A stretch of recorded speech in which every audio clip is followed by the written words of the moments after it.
Shall we go to Sam de Groot, who is a graphic designer, a publisher, and I've just heard that he also mixes rap music every now and then. And from the perspective of a graphic designer as well, Sam will be looking at question marks. Sam is also the last guest of today, but you'll still have a closing in a few moments. Thank you, Sam, for being here.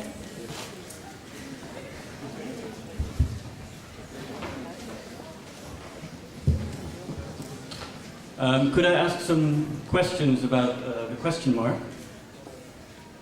Yes. Could it be that the history of the question mark is one of the most unclear parts of the whole history of spelling and writing and printing? And is that maybe fitting for the nature of the question mark itself? Why else would I find so much conflicting information when I tried to find out where this mark comes from?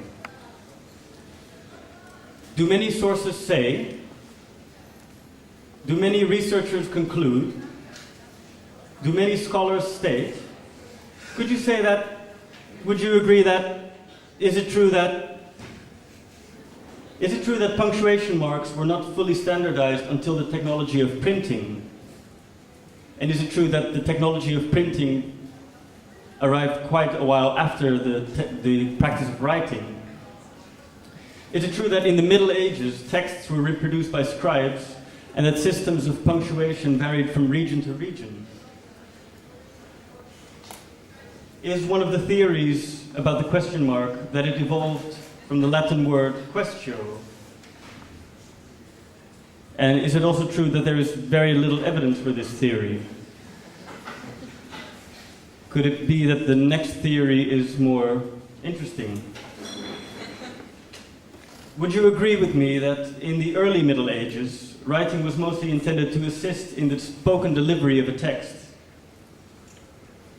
That the meaning of a text was not necessarily clear on the page, but when read? Are these all medieval punctuation marks, many of which are not used anymore? But isn't it quite clear that our question mark is derived from the so-called punctus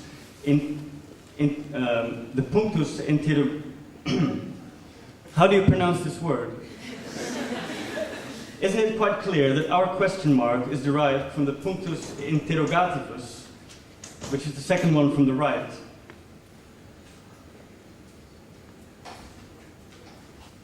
Do many scholars state that punctuation marks then did not have a grammatical or a syntactic function which they have now, but signified a certain intonation? So do they conclude that punctuation marks didn't have a certain meaning, but only showed how you were supposed to read the text? Would this mean that the punctus interrogativus would not say, this sentence is a question, but when you read this, at this point your voice should go up?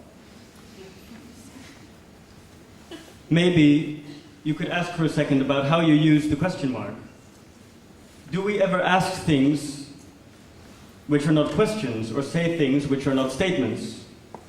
Do you know anyone whose intonation always goes up at the end of a sentence, regardless of whether it's a question?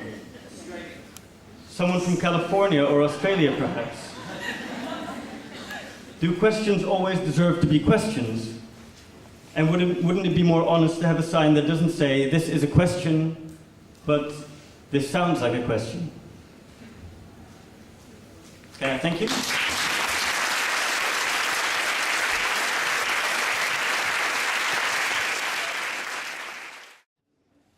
Hello. Hello. Hello, Dimitri.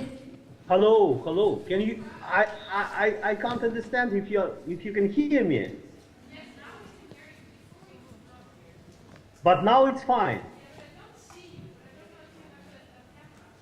I think I have. Let's try. Yeah. Yeah. Hello, hello, guys. And it's quite a lot of people there. It's quite a crowd. Oh my God. Is it it's in Amsterdam, yeah? Amsterdam, Rietveld. Oh my God, great. Turn the lights off and the stage is all yours to ask your question. Please keep it brief. I mean, just pose your question and say brief what it's about for you. Okay, so actually I have 3 questions and one... What? And one is... What's going on?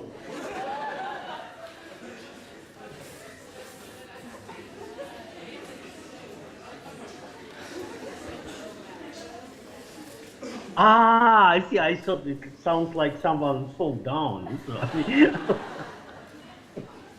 Because of the echo.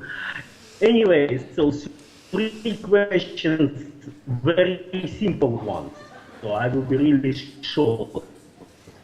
And actually, I enjoy the privilege to introduce what is to be done, что делать. It's very important questions, I hope, and it stems from Russian revolutionary politics of 19th century. Maybe you heard some references to Nikolai Chernyshevsky in 1863 with his famous novel. And then, of course, Vladimir Lenin, who also published a pamphlet about 40 years later. So revolutionary movement is not so quick as we right now would imagine. So, and these questions are really crucial because it's questions about some issues of self-organization, education, the role of agency inserted into spontaneity of workers' struggle. So it's heaps of issues. So second question, which I suggested to think about, it's actually very much also related to the emancipatory struggles and how can we become more. And here it's also very complex issues of translation because we speak that broken English and somehow it's difficult to come through, particularly in these questions like first question, what is to be done, also very strangely done in passive time, because usually in Russian or in German it has more active grammar stance. What to do actually it should be. Anyway, how can we become more? It's also not more in quantitative sense, but more in a sense how we can overcome ourselves, how we can deal with the issues that bigger than we are, that our finite, limited physical life. So that's really important. And third question, which I suggest, if I have time to keep introducing them, how can we be home in alien world? So also kind of a grammar play, because to be home, it's not just feeling gemütlich, feeling comfortable. It's about how we imagine our good life, how we can share it with other people. Because home can be determined only through relation to the others, through the issues of hospitality. But at the same time, the home is placed in alien world. And this is contradictory. So it's also very much related to that famous issue or question which Adorno raised in a very direct form, how can be true things in a false, so in a false totality, how we can come through this false totality with something which authentically true. So I'm not sure that we can sort it out in such short talks, but at the same time I hope that it will keep you thinking and trying to engage urgent questions. Thank you so much. That's Thank all. you. We have Hello, Amsterdam.